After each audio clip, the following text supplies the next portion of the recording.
Well, we're going to get this show on the road. The Department and Agencies Subcommittee is now in session. It's Wednesday, February 22nd, in hearing room 2 at 9:01. Lisa, take the roll, please. Beck. Bricken. Here. Carringer. Present. Chisholm. Here. Haston. Here. Kiesling. Yes. Littleton. Here. Holsclaw. Present. Chairman Holsclaw, we have a quorum. Thank you. Does any members have any personal orders? You are recognized, Chairman. Thank you, Chairman. I just wanted to wish my husband, Michael Carringer, a happy birthday today. And he even chauffeured me, dropped me off this morning. What do you think about that, Chairman? I think it's awesome. He's got a day of peace. Amen to that. All right, we're going to do a few things of housekeeping here for people that's come. I'll give them an update on the calendar. Item 1, 1201 is rolled 2 weeks. Item number 3, HB 1421 is rolled 2 weeks. Item number 4, HB 1247 is rolled 2 weeks. Item 5, 1007 is off notice. And that gives us an up-to-date calendar.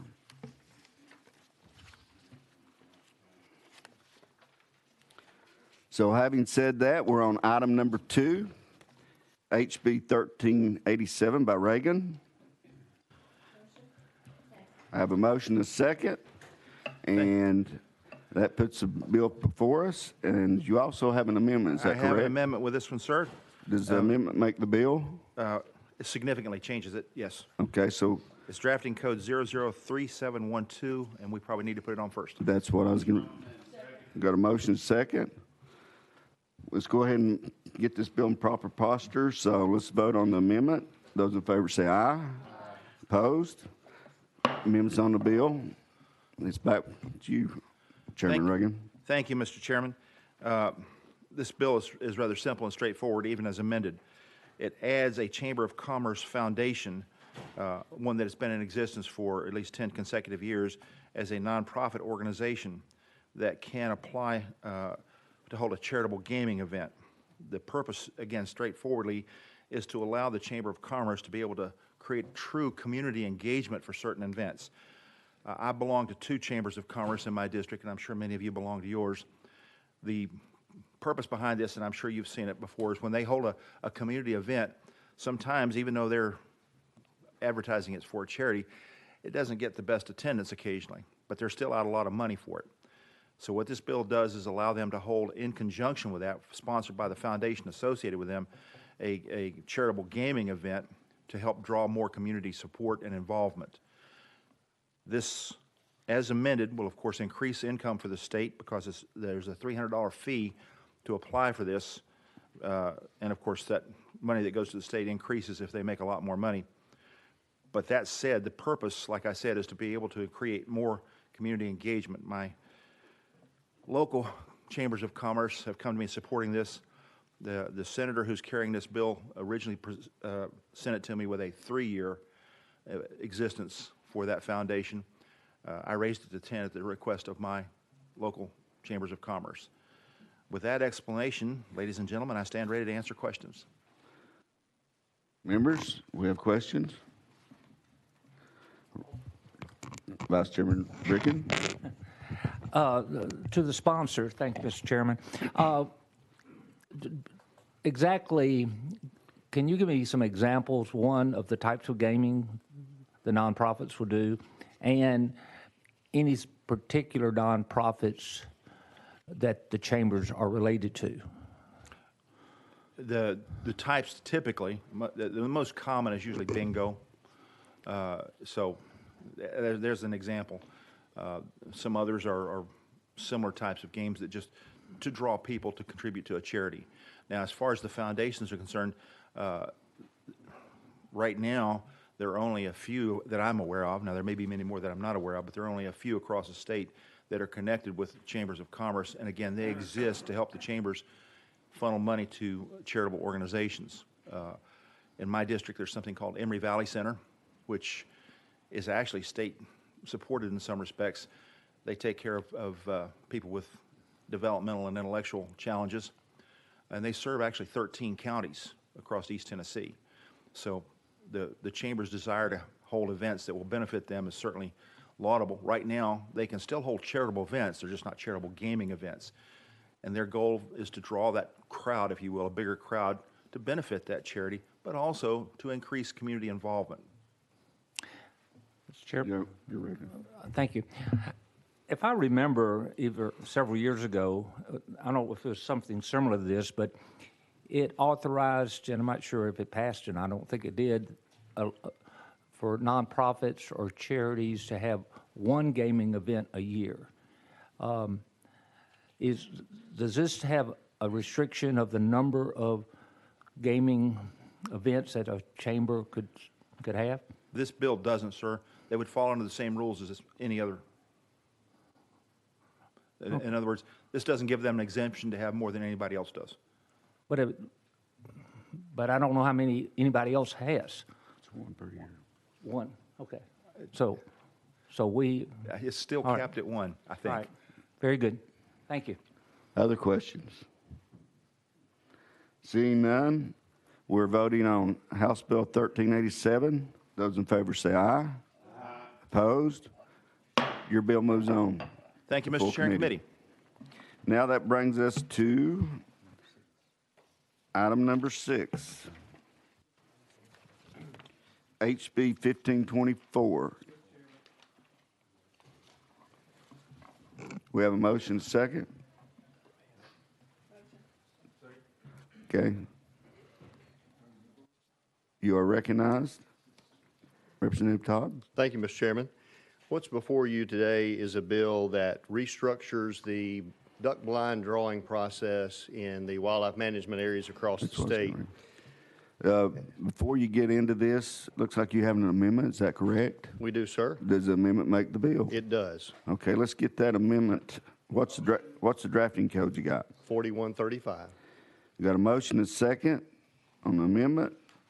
So let's vote on that and get it on the bill and get it in the proper posture. Those in favor say aye. Opposed? Amendments on the bill properly. Now, you could go ahead and proceed. Thank you, Chairman sir. Todd. I appreciate that, sir. First thing I want to mention is something that has struck me in this, the whole process of hearing complaints from hunters across the state, and that is in Article 1, Section 1 of our Constitution, that all power is inherent in the people, and all free governments are founded on their authority and instituted for their peace, safety, and happiness. And that's what's really got me motivated on this bill to deal with this. I have watched an agency of the state basically ignore the people of the Tennessee. The majority of their constituents have been ignored. And they have come to many of you on this committee and myself and others in this legislature asking for relief.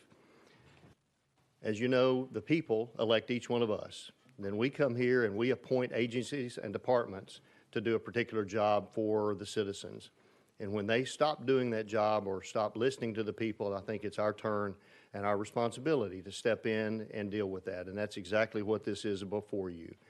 For the last few years, the agency has put out surveys, various surveys to poll hunters and see what they wanted across this state. The very first one was a little over 2 years ago. There were 793 people across this state, 793 out of 7 million people that actually responded to the survey that had duck hunted in the last couple of years. And they based a whole lot of change in a system that had been in place for decades on that 793 people. Among those questions were several questions that were very leading. They led people to the answers that the agency wanted to get, I firmly believe. As a matter of fact, one of the results that is not mentioned very often by the commission or the agency is that 66% of the respondents were either happy with the current system or didn't care. They were kind of neutral on it. That's 2/3. Yet for 1/3 of those applicants, those respondents, they have upended a very traditional system across the state. And this isn't just West Tennessee. This is all across the state. First, I thought this was a West Tennessee issue, but then I started getting calls from your district and your district saying, we've got problems, and you seem to be the point person on this, listening to us, because we can't get the agency or the commissioners to listen to us. So unfortunately, I got involved and have spent an inordinate amount of time on this, and I really shouldn't have had to. But the initial survey came back with results that they then took and made, again, a proposal to make significant changes and upend this blind drawing process across the state. The changes were then rushed to the point that their computer system, when they went to a computer draw system, had glitches in it. We had personal information being released to the public. We had drawings having to be redone. There were bids put out for duck blinds to be built on a state contract that were sometimes 4 and 5 times what it would cost an average person to build a blind, all because they wanted this system rushed into place very, very quickly. One of the biggest things that struck me about this, there was no economic impact study done. We've got a major agency here dealing with millions and millions of dollars, and literally millions of dollars of economic impact, and they absolutely ignored that. And when we asked for that, they just shrugged their shoulders and said we didn't think we needed to do that. So we have places like Lake County, Reelfoot Lake, one of the most impoverished areas in our state. They rely on basically 2 things for their livelihood there: fishing and duck hunting. And this system damaged their duck hunting. There are duck blinds sitting there empty this year, and you will hear testimony today indicating that, where folks would come from all over the state to hunt there. And because of this new system, there are less opportunities for those individuals to hunt, which means empty hotel rooms and empty restaurants. And each of you know what that impact can be in your own areas. There were many promises made. In 1 or 2 years, we'll make some changes. We'll listen to the hunters and we'll make changes. But then when surveys were done and they had hunter surveys, hunter results, they ignored them. Even last year, there were results that showed, let's see, find all the numbers, 68% of hunters showed a lack of access. There were crowded hunter areas and other spots. There were low odds for season-long blinds. We had 75%, I'll mention a term here that you're going to hear today probably, hopping, blind hopping. So if a person or a group draws a blind for a particular period of time, traditionally, if you don't show up at that blind by shooting time, someone else can hop in that blind and hunt it for the day. Well, a big portion of these blinds they decided would not be hoppable. So many have sat empty this season. Of the survey they did a year ago, 75% wanted the hoppability back. And 63% wanted in-person drawings back to get away from the computer draws, because people on a computer may draw something that they never show up and visit. And then if others can't hop in it, that blind sits empty. So those, I watched those numbers being presented last year in the commission meeting, and they discounted those. They didn't really want to hear from those hunters. They had excuses for why those survey results didn't count. This year, they were going to do another survey, a big comprehensive survey, but I firmly believe they were scared of the results they would get, and they've canceled that survey. They've done a season survey of just the folks that hunted these blinds, but the overall survey was ditched. There will be a discussion about the finances on this. The fiscal note is bogus as a $3 bill. They've submitted information that I think is very misleading, and we will be challenging that, but money has not been an object in this. They spent well over $1.1 million that they decided to spend out of their own funds, hunter-supplied funds, to build 42 blinds that previously individuals were building every year and maintaining. And then on top of that, they spent more money to brush those blinds, and that'll be a recurring expense from now on with the current system. And what I'm proposing to go to, that would not exist. So what this bill does, it changes back the blinds that we had in 2018 before all this went into place to a Tier 1 system where it's a 60-day full season draw. You have to be in person at multiple locations across the state. There are a number of places where people show up in, I think, the first Saturday in August and put their name in the hat to draw a blind. And when they're assigned that blind, they sign on a group to hunt there. They hunt for the entire season. If they don't show up a particular day, anyone else can get in that blind, first come, first served. So those blinds are hunted nearly 100% of the time. It will also allow the TWRA to construct new locations, which will truly create opportunities for people that don't have them today. New blind locations that they can construct at any point in time. There's nothing mandated there. It's purely permissive. It will also allow individuals that have blinds that they personally own on these wildlife management areas that were there before the agency bought the property. It will allow them to extend their ownership one more generation. We've had a number of folks, and Reelfoot is one of the hottest places, but in Middle Tennessee, there are locations as well that still have some of these blinds, and some elderly folks are about to lose those permanently. One thing it does to allow the agency to generate some income and to promote more opportunities for hunters, it allows them to set up an auction system for blinds that have reverted from private ownership in the last 5 years to public ownership, and allow them to auction those off to commercial outfitters, which bring people from all over the world, literally, to duck hunt in Tennessee. And so I believe that will create a lot more opportunities, and they're allowed to promulgate rules to facilitate that.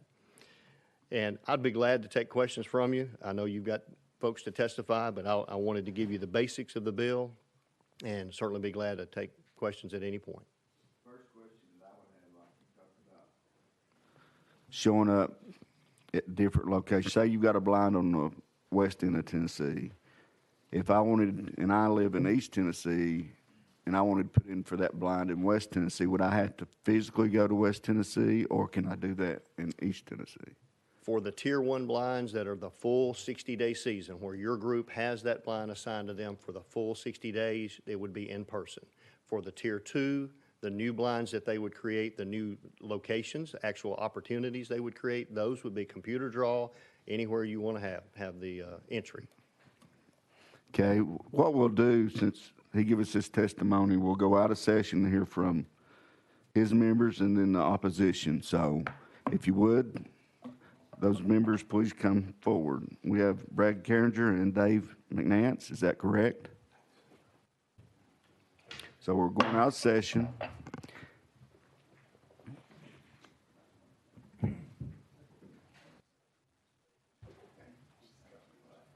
And what I would like for you to do is state your name and where you're from, and each of you are going to have 3 minutes for a presentation. You want me to go first? You're recognized. Okay. Thank you, Mr. Chairman and committee, to allow me to Tell come them here who today. you are. I'm David McNance from Clarksville, Tennessee. I was invited to come up here today to provide some testimony by Deputy Speaker Curtis Johnson. Okay. Last year, during our duck blind registration process in Paris, Tennessee, which I have gone to for many years, we had an individual that had went through knee surgery. He had his knees replaced, and his recovery time was kind of delayed, and he was in excruciating pain. But he knew if he didn't get there, there's no way he would lose his duck blind. So we got him up there and asked some people in the front of the line if we could get him up there, and they said, oh yeah, by all means. So he got up there and got him registered. And after we got him done and got him out of there, I said to myself, this is absurd. There's no reason why we get 1 day a year and only 2 hours to be here to register a blind. There should be other options to be able to register a blind, except just 2 hours. And that's the reason why I think we should have another person that's on that blind that can make decisions just as the primary blind owner. Somebody else should be able to register that blind in case of an emergency. Okay, is that pretty much all you got to say? I don't really have a whole lot more to say. I mean, We have questions for this young man? Seeing none, we'll move on to Brad Carrier. State your name and you have 3 minutes. Sir, I'm Brad Carrier, Charlotte, Tennessee, Mary Littleton's district. Sorry about that.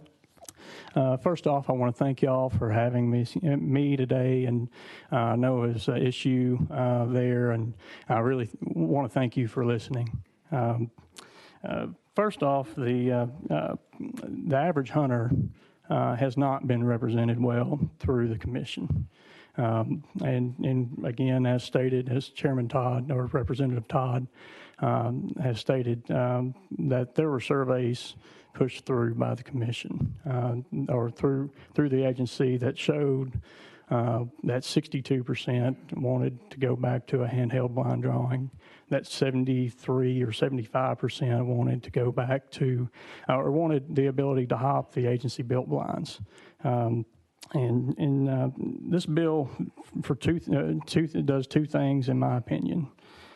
It reverts the allocation of blinds back to something we had pre-COVID, back to traditional practices. And second, and probably more importantly to me, this bill sends a message to the commission to represent the people you're charged by the General Assembly and by the governor to represent. You have people in West Tennessee, you have commissioners in West Tennessee that have pushed through the current rule changes and definitely did not represent their area. I will say the commission, the agency, and you also have folks at the Federation that have pushed this thing through. The old saying goes, during a crisis, waste no time. Well, during COVID, that was the case. And in early 21, they rushed through this rule change without the concern or without really representing our concerns. And you can see where 14,000 applicants of the 16,000 were hindered due to an online drawing issue. You also had folks that were awarding the commission for pushing through these changes, awards within the Federation, get blinds the year that they had a draw issue where hunters who knew to select their blinds best to worst got hindered from being able to really have their odds account for them, and so there's concerns there, and again, I really appreciate you all having me here today. There are so many more issues that have gone along with this, but it really boils down to representing us as charged as hunters, and the commission representing us as charged as hunters, and they haven't done so. And so this bill takes it out of their hands, and I sure appreciate y'all's consideration. We appreciate the testimony. Representative Littleton, you are recognized. Thank you, Mr. Chair. And Brad is my constituent from Dixon County, so I wanted to welcome him here today. Didn't do that earlier, but thank you for being here today. We have other questions? Seeing none, Representative Chisholm, you are recognized. Thank you, Mr. Chairman. So I'm just trying to wrap my head around this. So with the old system, you would have to drive to or whatever county the duck blinds in. Yes, sir. Right. And with the new system, it was going to a digital framework. Yes, correct? sir. Yes, sir. So with the old system, did it ever lead to confrontations between hunters? No, not really. There's not documentation of that. This year at RWMA, at Cheatham Wildlife WMA, National City, I think that's still in Mary Littleton's district.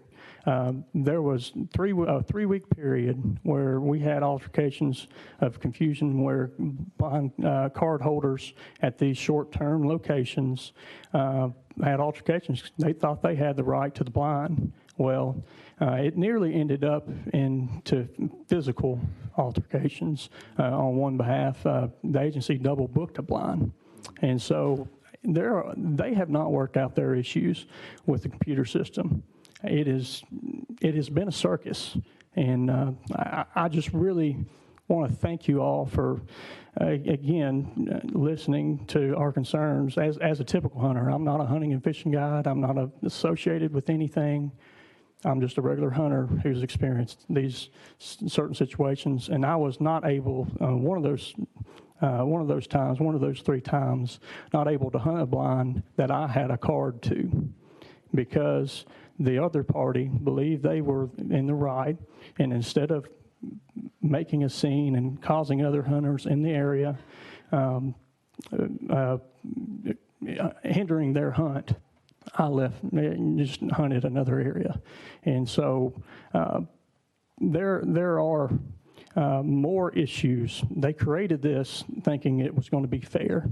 Well, when you have 14,000 applicants get hindered from being their odds being in line. If say I picked the first, say my first pick was gone, I did not have an opportunity really to get selected, and that was the first year out of the gate. They had that.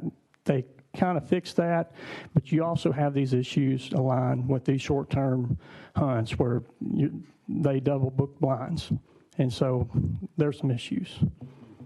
My hat's off to you, Brad, because people can get very passionate that you just backed away and avoided confrontation. So I appreciate that as being a hunter myself. Yes, so thank you. Sometimes that's hard to do. People get very passionate about this. I mean, people don't realize. Sir. But you were the bigger man for sure.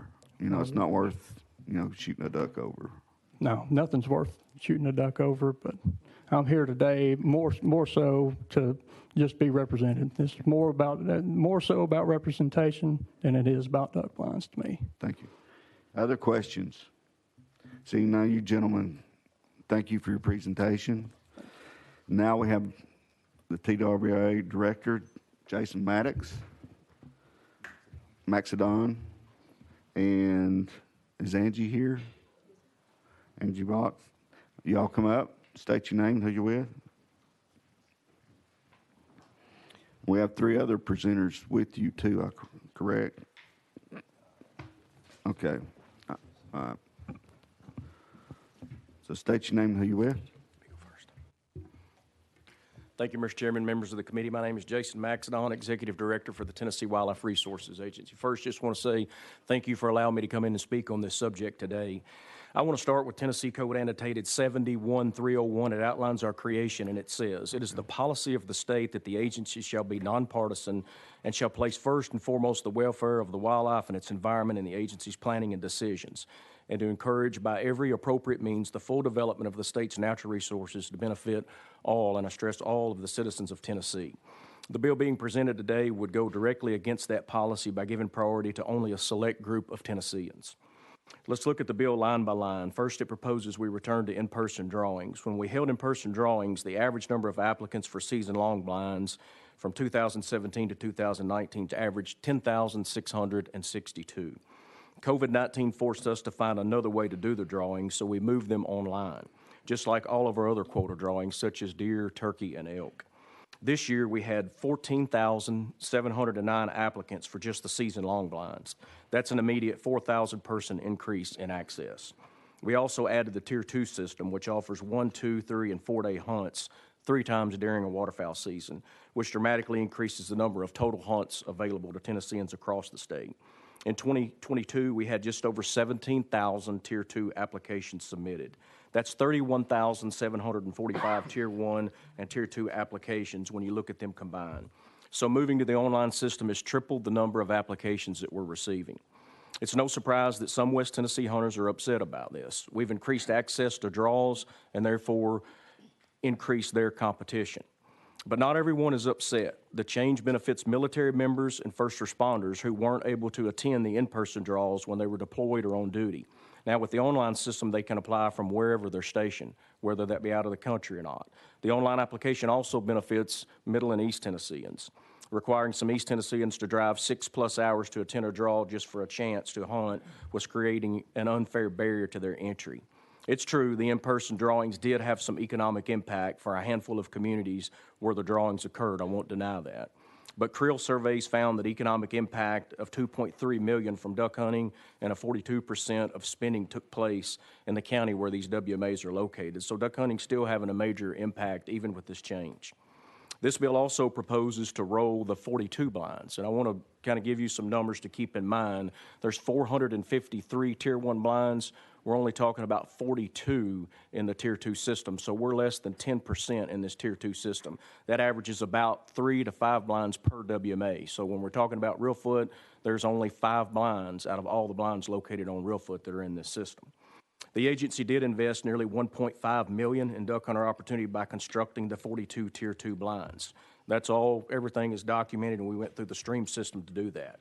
But this proposal would leave TWA with only 2 options. We could do away with the Tier 2 altogether, effectively wasting this investment, or we could spend another several million dollars moving the blinds or creating new ones to the Tier 2, which would also increase hunter pressure on the resource and likely duck hunter access. Neither are responsible uses of our funding as an agency. In 1986, people who owned blinds at Reelfoot Lake were allowed to register them when the state took over the ownership. Today, there are still 119 in private ownership that will revert back to the state when the owner passes. This bill would maintain private ownership at least for another 80 years or maybe in perpetuity. It wouldn't change in our lifetime if that was passed on, because with the way this bill proposes, you could pass it on to the youngest member of your family, which would tie it up possibly for another 80 years. So it essentially defeats the purpose of state property. It also would take the 17 blinds that have already reverted back to the state since 2017 and put them up for auction. Not just any auction, but an auction exclusively for guides. That would take away not only open public hunting opportunities, but it would further monetize West Tennessee duck hunting in a way that makes it harder for average hardworking people to afford the spot. The agency is already working to stop the illegal sales of blinds, and this proposal will just make the sales the norm. It's a slippery slope. I'll wrap up right here, Mr. Chairman. Today we're talking about auctioning a handful of blinds, but what will we be talking about next year? I'll close with this. Look, I'm from West Tennessee. I'm born and raised in that area. My family owned no property. I've hunted all of these WMAs that are being brought up for consideration. I'm an avid duck hunter. I'm a former guide from West Tennessee, and I want to ensure that TWA is living up to its mission of creating opportunities for all Tennesseans. We're confident that we're on the right track, and we're respectfully asking you to vote no on this bill. Thank you, sir. Thank you. We have questions for the director? Representative Beck, you're recognized. Glad you showed up. Thank you, Mr. Chairman, and I apologize for being late. Nashville traffic. Commissioner or Director, you said that you were a former guide. What does that refer to? I guided right south of Reelfoot Lake. Now, I guided on a piece of private property, but you typically take people out hunting for money. Very good. Thank you. Representative Bricken, you're recognized. Thank you, Mr. Chairman. I would like for you to kind of respond to the question that the sponsor brought up about under the new system, blinds going underutilized. So could you respond to that? So under the new system, I think you're talking about hopping, I guess. Is that? Not necessarily. No, I mean, if someone from West Tennessee gets fortunate to get a good West Tennessee blind, but maybe not use it, but once or twice. So how do y'all track the underutilization of blinds, maybe? Well, that's hard to track. We did do creel surveys, and we did go out and try to survey both the Tier 1s, which are the 60-day blinds, and the Tier 2, which are the hunts where you get multiple hunts during a week period. And so we were trying to determine if folks were in there, mainly in regards to hopping, because obviously Mr. Chairman was right. There are people that want to hop these blinds. That kind of goes back to Representative Chisholm's question about conflicts, and we do have documented conflicts. And we actually had undercover officers working in a blind, and the members came in and shoved one of our officers in the floor and was charged for this. We documented cases on Reelfoot this year where there's conflicts of those. So they say that some are underutilized. Typically on different weather day events, people won't hunt these blinds. That happens with the Tier 1s and the Tier 2s. We do have creel surveys, and a creel survey is where we go out in a boat and we go from blind to blind and we actually question people, document their responses on there. And we found that actually some of the Tier 1s, depending on the day or the weather, were going more underutilized than what the Tier 2 blinds are. Sir, does that answer your question? For the committee, redefine what a Tier 1 versus a Tier 2 is. All right. So a Tier 1 is a blind that if you draw it as an individual or a party, you get it for a whole season. You get it for 60 days. So it's locked up? It's locked up. That is correct, sir. And there's how many Tier 1 blinds? There is 453 of those. Tier 2 is a blind that you draw. This is through our computer-based system, and there's multiple day hunts. These blinds, typically during a week, say at Reelfoot, there's 2 different parties that will get to utilize that blind the same week. The big difference is we as an agency built that blind. We as an agency brushed that blind. If you draw that blind, you get to show up for a 3 or a 4 day hunt, put your decoys out, leave them out for the duration of the hunt, pick them up, and go back home. What's the cost of that blind? That blind cost us $30,000. Now, we added some amenities to that blind, and that's $35,000. Now, I'm going to tell you this. I personally built a wooden blind this past year about the same size as these blinds, and it was said that that cost was high. That is not high. I have $20,000 just in lumber wood material to build my personal blind. These blinds are all metal. They have float docks under them. We have a guarantee that these blinds will last. They're a galvanized coating. We had something built that we thought would last a long time and provide a really good blind for the public to use. Go into the Representative Carringer. Thank you, Mr. Chairman. I guess maybe it's kind of off, this question may be related to what Representative Bricken just asked.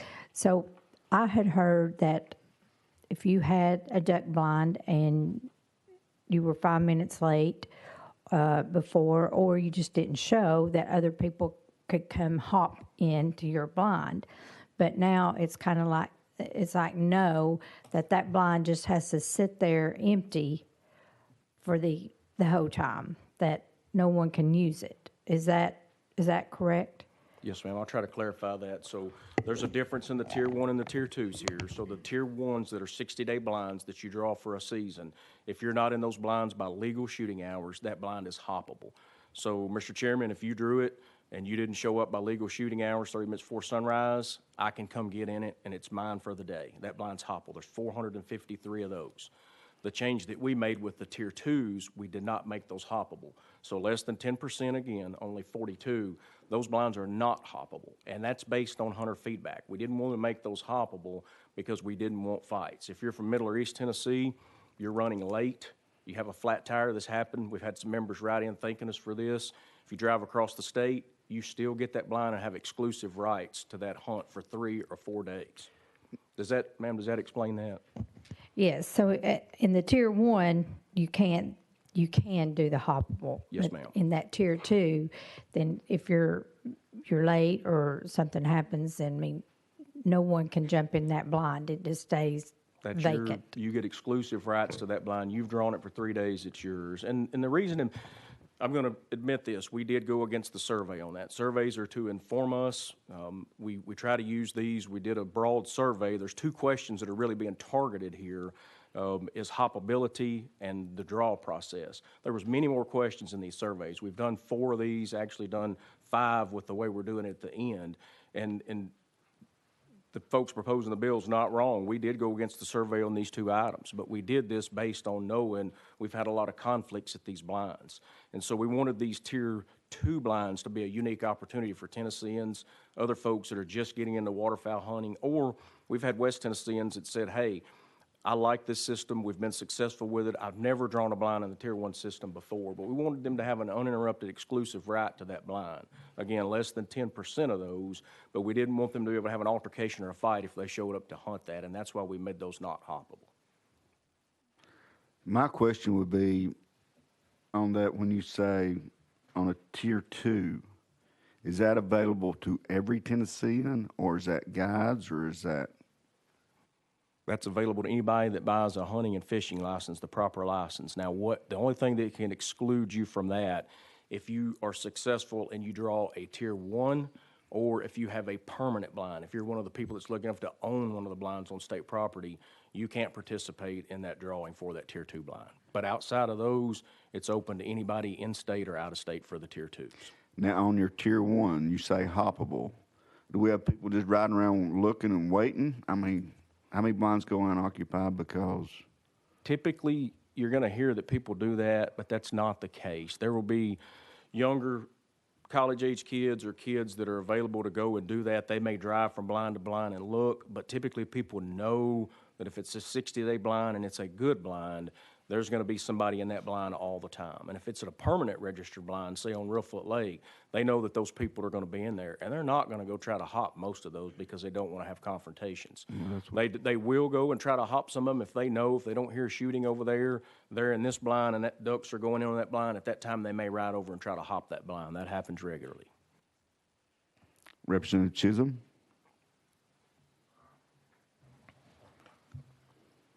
So if I, never mind, come back to me. Other questions? Chairman Kiesling. Thank you, Chair. So, Director, this bill passes today. What's the downside for the commission then? I'd say the downside is to the users, our licensed buyers. I mean, right now, what I would say is, yes, we've made mistakes with this. It's a new thing. It's been a big change. We have made mistakes. But I think now you're seeing a positive shift. We had a commission meeting in Dyersburg, Tennessee. We had ducks on the agenda. We had nobody show up to complain about that. Is everybody satisfied? No, sir, they're not. I think if this bill was reversed, I think it would be a loss to the agency for where we spent $1.5 million and we had to try to figure out another system. I think it would take opportunity away from Tennesseans all across the state that have learned this new system and are especially liking our Tier 2 system and the computer draw. Dollars and cents, what's the downside? You got that figured? Yeah, I mean, it's going to be a cost to us at $1.5 million easy to try to go in and replace the economic impact of that just on the Okay, blinds. so that's the downside. What if this passes? Is there not revenue that's going to be generated that maybe offset that? Yeah, well, let me go back to that first question. I think there's going to be a significant loss of economic impact to those communities because if you look at the number that we've increased by the people that's coming to the Tier 2 system, they're spending money in those areas. They're coming to, say, Dyersburg, Tennessee, and spending 2 to 3 nights in a hotel because that 60-day blind is typically the same group that hunts it every day, and they're typically local folks for the majority of them. They're typically local West Tennesseans. They're driving from home carrying, their stuff with them. The Tier 2 blinds are bringing in different people every 3 and 4 days, and those people are typically needing a place to stay, and they're spending money in the local stores there. So it's an economic loss to that community. Economic loss for West Tennessee. Well, let's talk about Middle and East Tennessee. Yeah, how's it going to go? Do we have that many blinds? How many blinds do we have in Middle? How many blinds do we have in East? Can you give me that number? Yeah, you've got 4 areas, and depends on where you call Middle Tennessee. I'm from West Tennessee, so when you get across Tennessee River, I call that Middle Tennessee. Okay. East Tennessee, the answer is no. We don't have anything up there. There's no ducks up there, not to amount to anything. Most of your ducks are going to be in the Mississippi Flyway. That's why this area is a hot commodity. So just say your East Tennessee folks, if you revert back, they're going to have to drive over here for a handheld draw on a Saturday and be present. So there's an opportunity, if they're a first responder, a military person, or somebody that's got to work, they're going to miss that opportunity to be in that draw versus a computer draw. Thank you, Director. Thank you. Yes, sir. Other questions? Seeing none, we'll move on to our next speaker. Chairlady Box, you are recognized. You'll have 3 minutes. Thank you. Good morning. State your name for the record. Yes, sir. My name is Angie Box. I'm the current chairman of the Tennessee Fish and Wildlife Commission. I want to thank you, Chairman Holsclaw, and the members of the committee for letting us appear today. We appreciate your help and partnership on the resources of Glad Tennessee. to have you here. I want to explain a little bit on a process, how we get to these decisions. So we have a diligent process on creating rules that include public notice of the rule, public comment periods and hearings, and then public commission votes. All of our meetings are in public while we vote. Before the rules are ever brought to the commission, they have been vetted by TWA biologists and due diligence. The bills proposed today would reverse the process of our due diligence that we have already been through. So COVID-19 gets here. Like everyone else in the world, we had to adopt COVID-19 ways to work around the in-person drawing. Our in-person drawing would attract almost $10,000 in person, 10,000 people, sorry. We've hustled and moved it online so we wouldn't have to shut down duck hunting during the pandemic. Now we've moved past the pandemic and people would like to go back to in-person drawing, but we stand firm in our decision to stay online for similar clear benefits. This isn't a new discussion, so for 20 years now, the duck hunters have asked us for help on this situation with the blind hopping in the tier 1 blinds. Illegal buying and selling of blinds was growing, especially in the Camden area. It made it harder for regular duck hunters to get access to blinds. These buyers pay people to put in for blinds to try to secure one, or even worse, they would get one who draw one in person, and they would threaten them and make an offer if they didn't accept their offer to buy the blind. The online system makes it harder to buy and sell blinds. It also creates a layer of protection for the people who don't want to be threatened by angry duck hunters. Hunters ask us for more protection and from illegal trade, and we delivered it. Hunters also ask us for more access and opportunities. Realistically, we are limited based on our waterfowl migratory patterns, so we had to find a way to put more people into blinds without being able to expand our geographical range of duck hunting. That's why we created the Tier 2 blinds. In our survey, Tier 1 duck hunters found that 48% only hunted their 60-day blind for 10 days or less. It made sense that folks from East Tennessee or Middle Tennessee might have trouble using that blind longer than that. So the Tier 2 system was created to give people short options of 1, 2, 3, or 4 days. And I've used this example before. You know, would you want to take your family to Disney World for 60 days? Well, I couldn't do that, but I'd like to go for a few days. So that gives opportunity for other people around the state. If they don't want to be there for 60 days, they have the Tier 2 option. And on the Tier 2 option, if I had a front row ticket for a UT game, and I get there a few minutes late, I don't want anybody in my seat. I've purchased that ticket, I have made that selection, and I have the right, if I don't show up, I don't show up. But that reserved those people to have that place, especially from out of town. Our priority points we added to the Tier 1 and Tier 2 draws ensure people had opportunities to hunt. So our quota hunts are random. And the reality is some people could go a very long time with not getting drawn.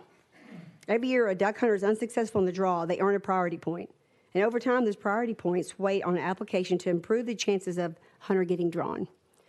This bill would take away the priority points, even though they have been popular with the hunters. We don't believe in a single person to have a real perceived ownership, since this is public property. And we're doing everything in our power to give as many Tennesseans possible chance to duck hunt that we can. I'd like to say, too, that when this first came out, I was the only commissioner to vote against it. I believe that we did need a new system, but I believe we were moving too fast. And I have been on the commission for 6 years, and we had some bumps in the roads for sure, but it's a new process. It was a big change for all these duck hunters and for us. And I believe in the agency. I believe in our biologists, and I believe in our leadership. Thank you. Thank you. Thank you for presentation. We have questions. Representative Beck, you're recognized. Thank you. So to sum up your testimony, it sounds like you're trying to make these blinds more accessible for people who are new duck hunters who don't want to have a 60-day period, but just want 3 or 4 days. Have the opportunity, right. We were asked, yes, go ahead. And as you said, we know it's going to be there for that 3 or 4 days. That's right. And if we can't make it one of those 3 days, then we know we will be there the next 2 days. That's exactly right. I think Yes. I think it sounds like a fair, and it sounds like you're also trying to reach out to a new generation of hunters, and I appreciate that. Thank Yes, sir. you. Thank you. Question I would have, just for the committee's, understanding, a particular blind, how many people will that hold? It can hold up to 8 adult hunters. There's a size restriction. There's no limit on youth hunters. Okay. Next question, it may be, you may or may not know the answer. What percentage of women apply versus men? Oh, that's a good question. I do not know that answer, sir. I'd like to know that if we can find that out. Well, one of them surveys should be able to tell you that. We can look at applicants. We actually could run that through our system, but I don't know that we've ever run that number before, sir. Well, maybe that's a good thing because, as you know, we're getting more and more single-parent families, and that's one of the issues we have. So we will look at that. And the female hunters are growing, for sure. They're getting more involved and taking their kids, like you stated, so that's correct. You been in a duck blind? Oh, yes. Okay.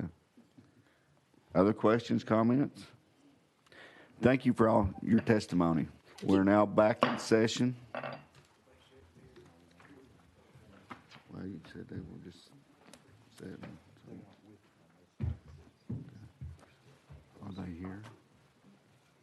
Okay, we've got a couple more, before we go back, there's a couple more that we'd like to hear from that was on the list.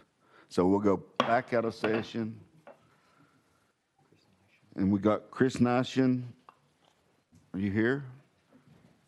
Ricky Alexander and Dennis Tulum. Tomlin. Please come up and have a seat, and we'll start left to right and state your name and who you're with. And my name is Chris Nishin. You have 3 minutes, yes, each of sir. you.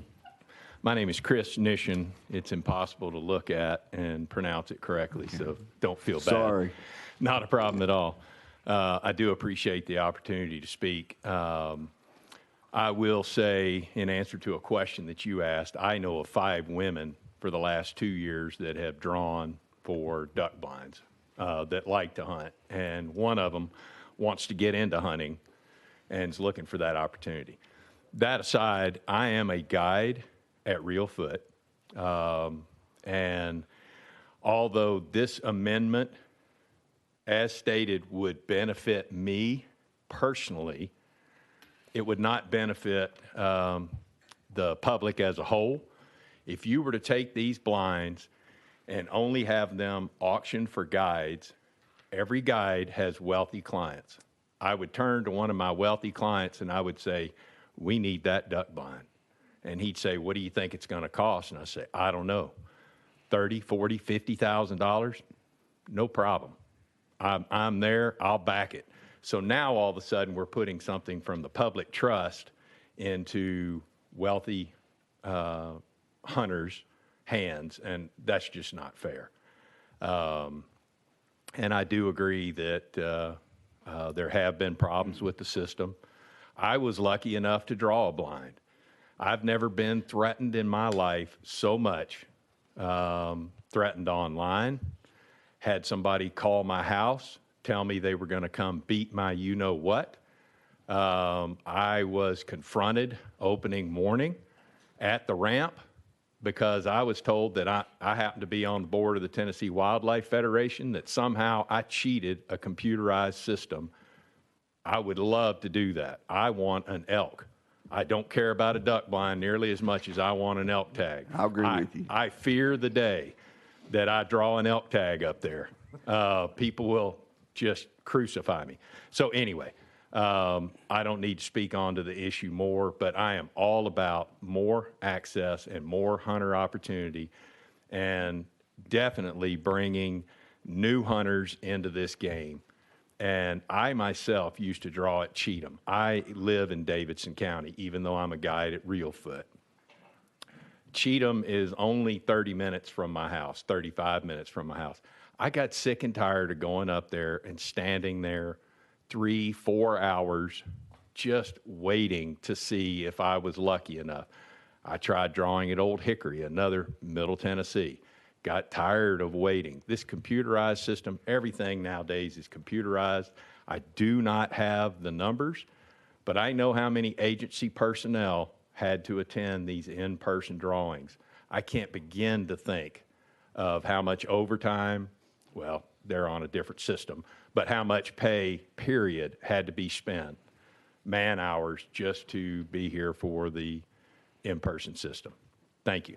Thank you for your presentation. You are recognized. State your name.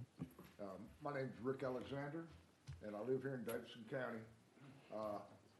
For 30-plus years, I'm sorry.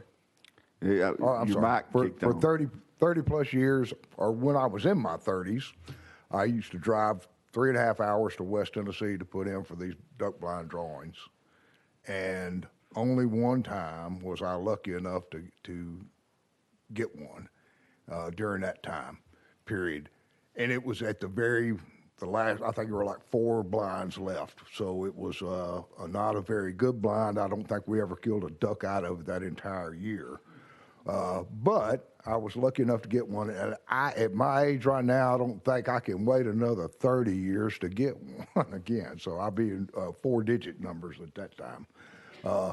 The online drawings is much more beneficial for everyone. To waste a day's of travel to drive there to do that it's so much easier to do it online, just like we do every other hunt that there is, the elk hunts, the bear hunts.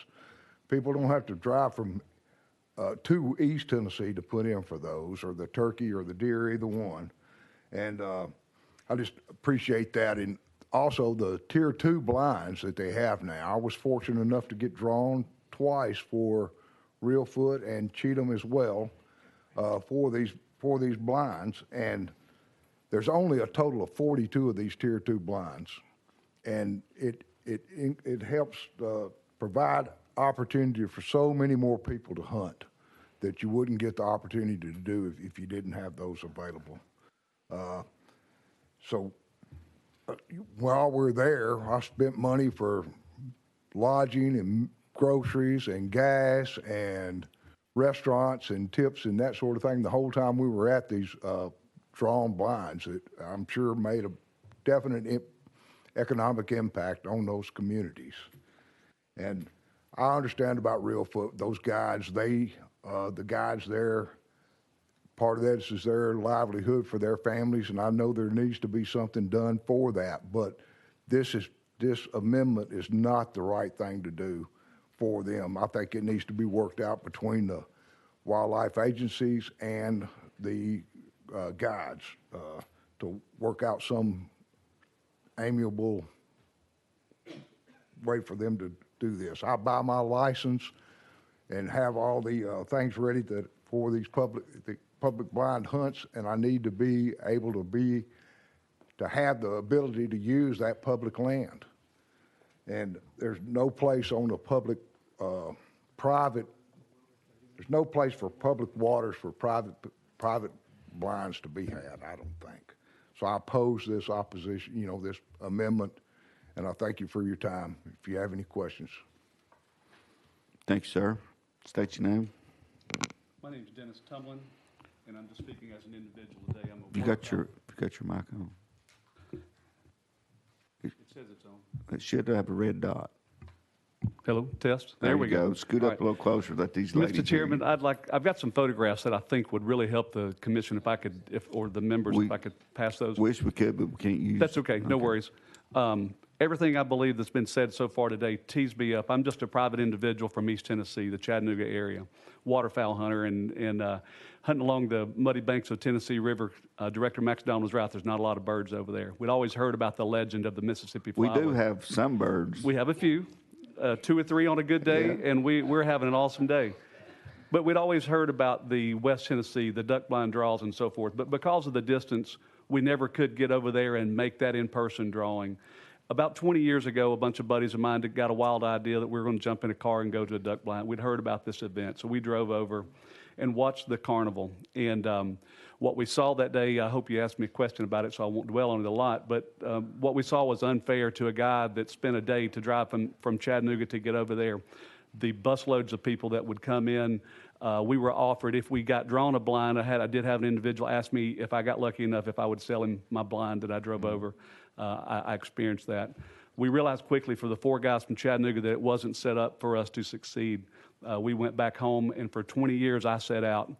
I did not participate in a duck blind draw, and all I did was hunt out of a burlap bag on the Chickamauga Lake. That was my experience and our friends' experience of duck hunting. That was not for us, and we always were concerned. We bought our sportsman's license. We did our thing, but it was like, that's not for us. I was so excited in 2021 when it went to a computerized draw. I thought, finally, it's moved into the modern ages. I got to select about 20 options. I had to go through my calendar and pick a 3-day option here. I was looking at those Tier 2 blinds was right for me. I couldn't do a 60-day commitment. I love the Tier 2, only 40-something blinds, they said. That was for me. I selected about 20 options, looked at my calendar when I thought I could travel, tried to predict a cold front coming through. Can't do that, but either way, we're looking for an experience. I drawed about my 12th or 13th or 14th choice. It didn't matter to me. We were taking a bunch of buddies to West Tennessee. Let's talk about going over. As soon as I got drawn, I called, got on Airbnb, and I rented a cabin for over $800, 3-bedroom house. Called 3 buddies. We were able to go. One of my friends said, I want to take my dad. He's 82. He's a Special Forces veteran, Green Beret. And Dad's going to load up. Dad loves a good road trip. So we grabbed Dad. Took off. We hit the Cracker Barrel on the way over in Dyersburg. We hit the Walmart. The photographs would have showed you a bunch of beanie weenies and sausage biscuits from the Dyersburg Walmart. And we stocked up the basket. And really, we were going to have a good camp. And the morning comes, going to go to the duck blind. And the old man, we drive by a store, and the sun's cracking. As you know, it's legal shooting hours is coming. And he says, there's a sausage biscuit right there. Let's pull over. I pulled over and we bought a sausage biscuit, and shooting hours had already begun. We missed the legal shooting hours. Had that blind been hoppable, I would have arrived and someone would have probably been in my blind. When we arrived, not knowing where I was going, the maps were perfect, the signs were great, brand new signage had been put up. I knew right where I was going. I didn't miss my blind. I got there. The pictures would have shown you a couple hundred decoys that we put out and left out for 3 days. I didn't have to pick them up because it was my spot for 3 days. In those 3 days, we killed a total of 4 birds. That's all we killed. But I'm telling you, the memories of spending the time with that group of guys, I'll never forget it. And because of the changes allowed me to do it, and it allowed some East Tennessee boys to get back in the game. And I believe this amendment would prohibit a lot of 3- and 4-day weekends. It would change it for us. We would be back out of the game. And that cabin that I rented for $800 plus taxes, that would have probably sat empty on a Thursday night in Dyersburg, Tennessee. Mr. Chairman, I ask you guys to table this or to vote no. Thank you. Thank you for your presentation. How much did you pay for that bond? Whatever my cost to, I did not have a sportsman license at the time. I think it cost me $10 or $12 for the chance to apply, and that's all I paid. I already had my license, and I had lapsed my sportsman license, so I just bought a regular hunt fish combo. I think it cost me $10 to apply. So me and 3 buddies for a $10 bill drew that, and we got to experience what legendary West Tennessee duck hunting was like in that Tier 2 blind, and we loved it. So it cost me $10. Did you get to see all that black cloud of birds flying that you couldn't They kept shoot at? flying. Us old East Tennessee guys can't call, and those birds just kept flying. We saw birds, and we thought we were in heaven, and they just kept flying. We couldn't trick them. And, Mr. Chairman, we had a great time. Representative Littleton, you are recognized. Thank you, Mr. Chair. So if you get online and you get drawn, you get a ticket to go duck hunt.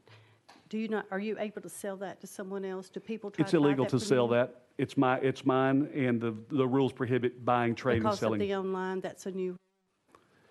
I don't know, there's a lot of rules there, but I know that buying, selling blinds, my permit, it's issued to me individually. I think the rules were very clear that permit was to me, and I had to invite the party, and so I got to establish who went with me. I could have took up to 8, and I didn't. I wanted this trip of 3 plus me, but it says that permit was issued to me, and I needed to be there. So I could not have sold that So legally. that's different because it's online and not when it's a personal draw? Or was it illegal? Is it illegal? It was illegal. anytime? It was, all I know is I was approached and asked if I got lucky enough to pull a blind, if I would come back and talk to these folks. So But that would have been illegal then that as well? it would have been, and I'm not sure if the computer didn't track. I don't know if we had computers 20 years ago. I graduated college without a computer, and so I'm not sure what the trackability was then. I just know that it was happening, and it's known to have happened. I think this new process is better. I didn't have to waste a day to go over there. I get that part, but I'm just trying to figure out Yeah, I think it was illegal people both trying to- times. I just think the trackability is better now. But you can still, if you get it online, even though it's illegal, you can sell it to someone else. I don't think you can. I don't know how you would do that because I'm the permit holder, and I needed to be in the blind. And so if an officer came up and said, they knew blind 7 was issued to Dennis Tumlin, if he would have come up and said, permit holder, Dennis Tumlin, are you here? I would have needed to produce ID that I'm the permit holder.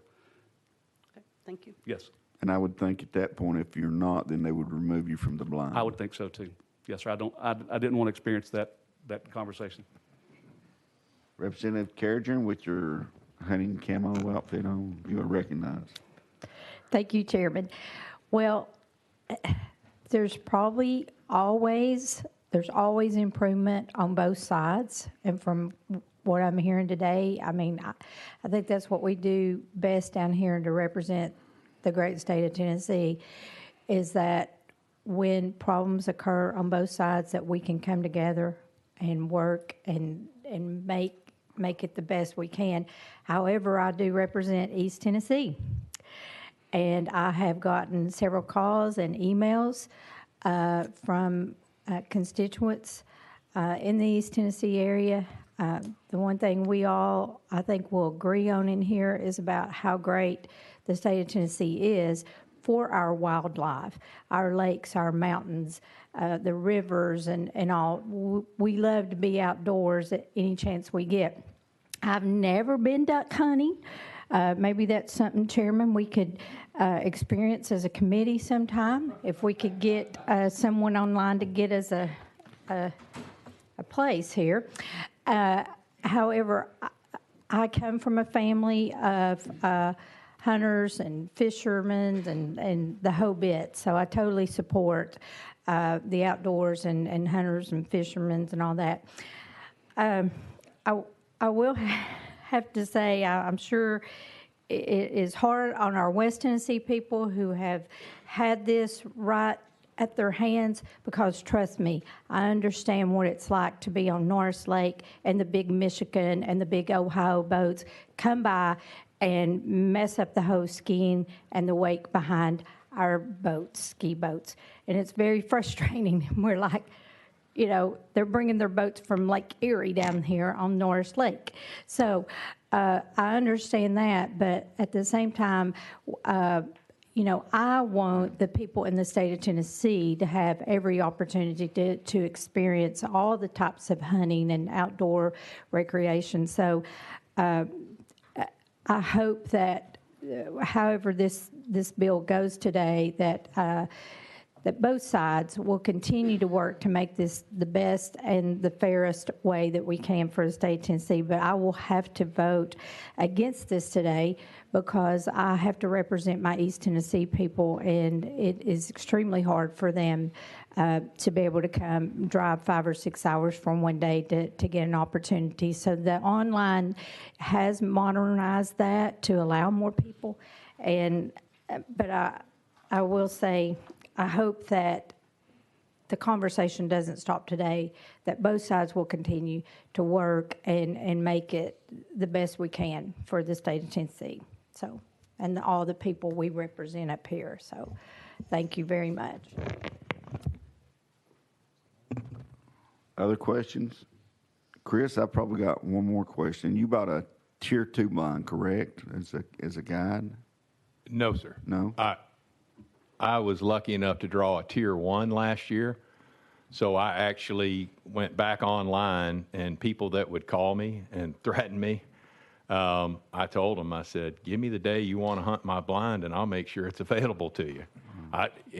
But because I had a Tier 1 blind, I was not eligible for the Tier 2 process. And the Tier 1 blind cost how much?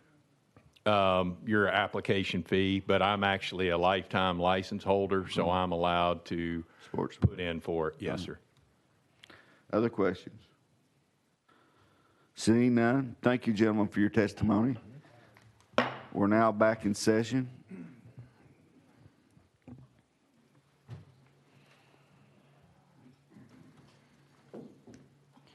And you are now recognized, Chairman Todd, on HB 1524.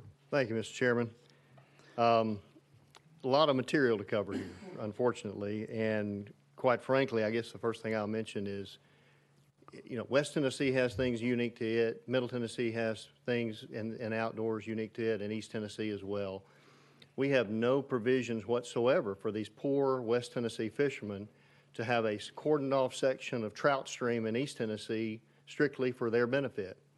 But that seems to be what's being advocated for here this morning, is that we want to make sure that we get ability, and we've always had the ability. If people want to put in for a draw, if they want to drive to the site and put in for a 60-day draw, which is for the whole season, they are free to do that from anywhere. And I would assure you that if folks aren't willing to do that, they're not willing to show up during the season.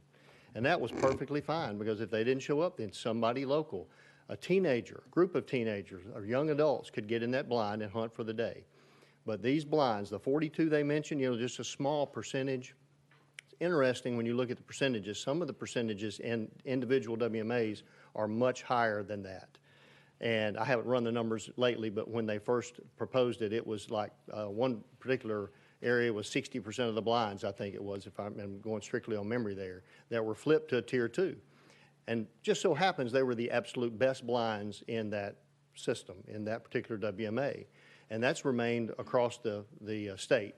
All of these WMAs, it's the very best blinds were chosen for the Tier 2, where only folks drawn for that 3 or 4 day hunt can be there. If they don't show up, they just don't show up at all. Then it sits empty for the day. And that leaves opportunity for the locals, including young ladies, young men, to have no opportunity there for those blinds.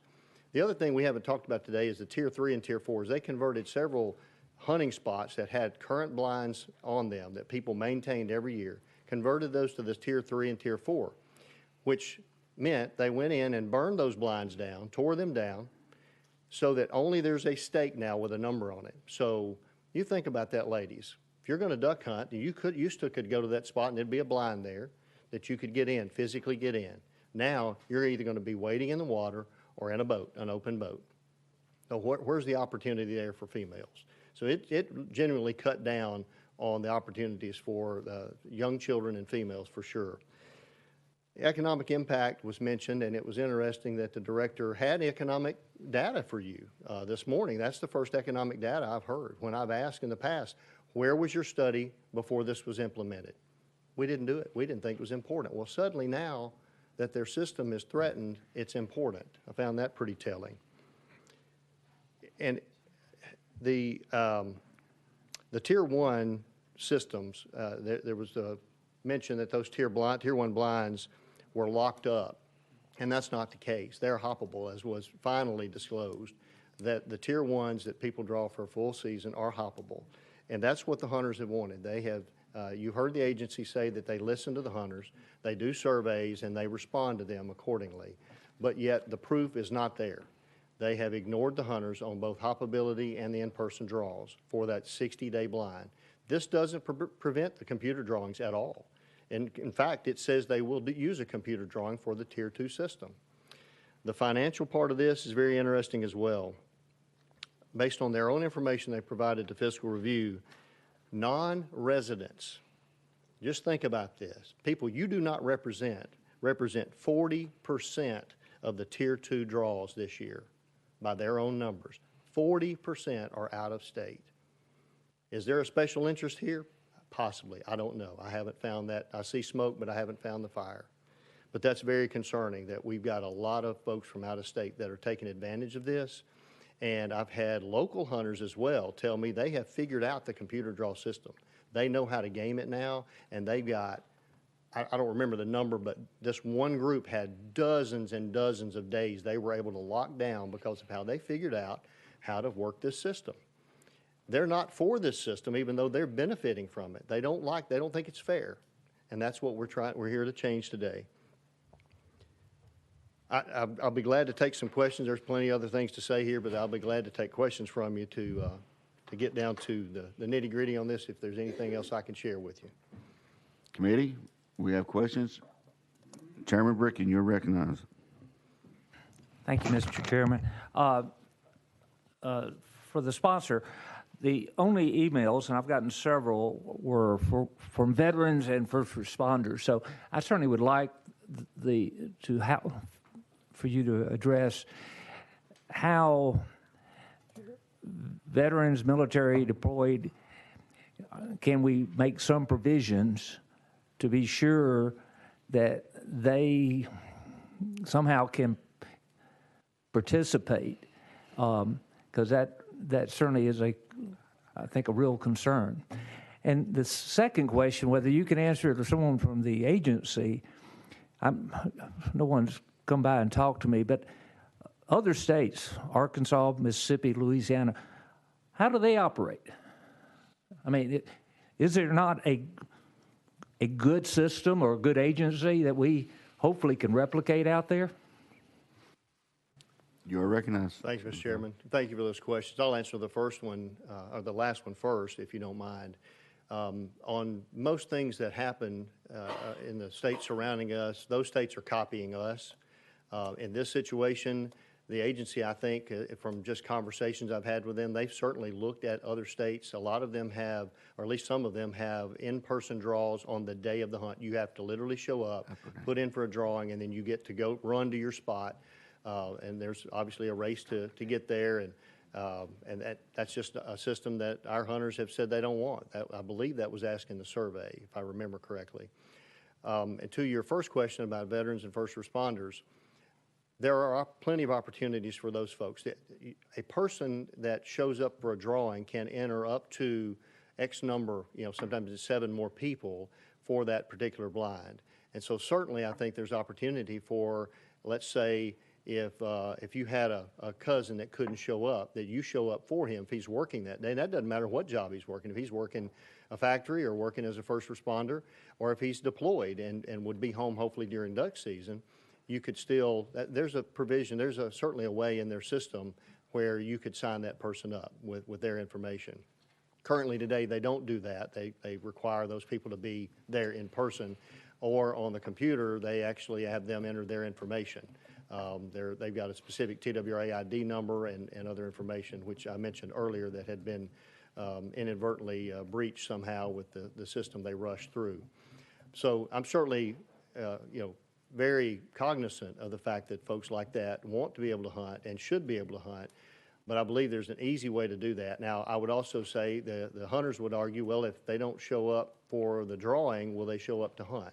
And if they don't show up to hunt and they're locked, everybody else is locked out of that blind, then you've certainly lost opportunity there. But I think there's certainly flexibility here to make sure those folks can still work in that Tier 2 system. And again, we're not changing the Tier 2 system. It still would be computer draw. It would be, again, new blind locations, which I think anybody could see the math. If you had just 400 blinds today, and now you're going to increase that by 40 blinds or 20 blinds or whatever the number is, which there's no requirement to do that, but there's permission here for the agency to do that, then you now have, added 10 or 15% number of blinds for anybody to hunt. But they chose not to do that. They chose to convert current blinds, the best blinds, I would argue, in most of these WMAs, to a Tier 2 system where if folks don't show up, nobody hunts. And so that's the concern that so many people have, and that their own surveys have shown that the vast majority of hunters want changed. But the agency, it's just fallen on deaf ears. You mentioned the emails that some of you may receive. There are groups that have been mentioned here today that are motivating their members to email you and call you about this because they benefit from this. But the folks that just day in and day out have dealt with this for over 2 years and their concerns have fallen on deaf ears with the commission, they're not responding right now. They feel like they're talking to a brick wall, literally. And their only voice is here in this General Assembly, and they have asked us to deal with this. And that's why Deputy Speaker Johnson and I have partnered on this to work this bill, to work out the details of this, and to answer your questions. Thank you, Chairman. I'm really kind of interested in that question about what other states are doing. Is there anyone who could speak to that? Yes, we'll go out of session, and we'll hear from Director Maddox.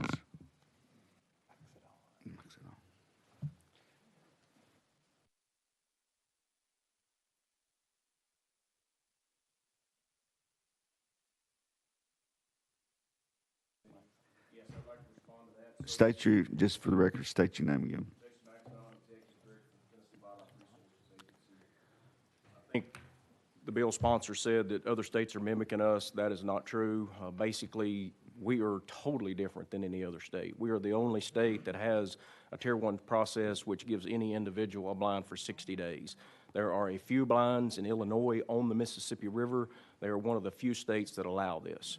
The only other state that has Arkansas, for example, it's first come, first served to any waterfowl hunting on any public property they have. They do not give anybody a stake to hold that.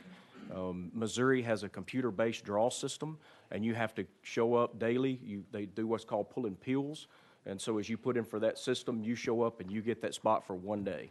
Again, there's nobody outside of Illinois on the Mississippi River that allows anybody to get a blind for 60 days. Mr. Chairman, if I could hit any of those other points, I'd love to that he brought up. Is that permissible? Go ahead.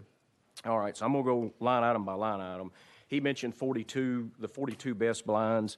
That is correct. We wanted to pick 42 good sites. Best, that's debatable. What's best in a given day's time depends on the hunter, how good the hunter is. There's folks from Tigrit that have been mentioned that have taken a blind that's never killed ducks and killed them. But the answer is yes, we wanted to pick 42 good sites because we wanted people to be successful. We did want to pick 42 of the better sites so people would have a great opportunity for their first-time hunting experience, or even if they're local, we wanted them to be successful in those areas. Putting that kind of money into them, we wanted to do that. Converted, he mentioned Tier 3 and Tier 4. There is no such thing. We changed that in response to the requests that were made. We only have Tier 1 and Tier 2 blinds now, so there is no stake left out there where there's no blind. We converted those based on the responses from meetings and also hearing from our constituents. We took the Tier 3s and the Tier 4s, and we reverted them back to the 60-day blinds for Tier 1. So we reverted those back. The economic impact study, we had one of those early on that was done by Dr. Neelam Poodyal from UT. We did this particular study that I quoted today in response to that request. So we're hearing and we're listening and we're responding to these requests that are made. We haven't ignored hunters' testimonials. You heard from 2 testimonials today that like the system. And then I need to look at the numbers from out of state, but I can tell you that 42% is not accurate. I don't have the number in front of me today for the Tier 2 blinds, but that's way too high to be accurate for our system. I'd probably just have a comment for you on these 42 tier, you know, giving everybody a chance and all that. I would probably look at maybe 10% of those, letting that fall to the women. And let them have an opportunity to make it in that realm. So that's just a comment. Appreciate your time, and we're going to go back in session because we run out of time. We're back in session. Chairman Todd, you're recognized. I just appreciate your consideration and go back to my opening statement that the reason that we're even here today is because we have seen, I have personally experienced, and many of my colleagues here in the House have experienced a number of calls and complaints about the commission not being responsive to them. They've just stopped calling them because they don't listen. They have had survey after survey, and they have ignored the hunters. They've ignored the will of the hunters. Biology was mentioned a couple of times, planted very tactfully. Biology has nothing to do with this. I would not question the biologist. I am a biologist. I would never question that. This is all about choice and just personal preference on how you do a drawing system, how you apply a system that we've had in place for over 40 years in this state for all of these wildlife management areas. And this system almost overnight upended that, and they've had multiple mistakes, as was admitted to. And they have corrected some of those. They've continued to trip over themselves because they rushed this system. Money was no object. They first told us it was going to cost about $20,000 a blind. Then it comes out to be about $40,000 a blind is what they've told us. Their estimates in the fiscal note don't reflect that, but that's what we verbally understood from them. Plus, on top of that, the recurring expense of brushing these blinds every year, that all of that used to be done by hunters. The agency wasn't out a dime until they changed this system. So with that, I'll take any more questions or leave that up to you. Thank you so much. Question has been called. Without objection, we're voting on HB 1524. Those in favor say aye. Aye. Opposed? No. Bill fails.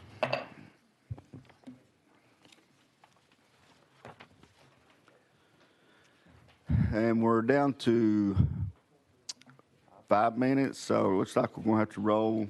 I have to call each one of them. The remainder of the calendar is going to be rolled to next week. Without objection to adjourn, we are adjourned.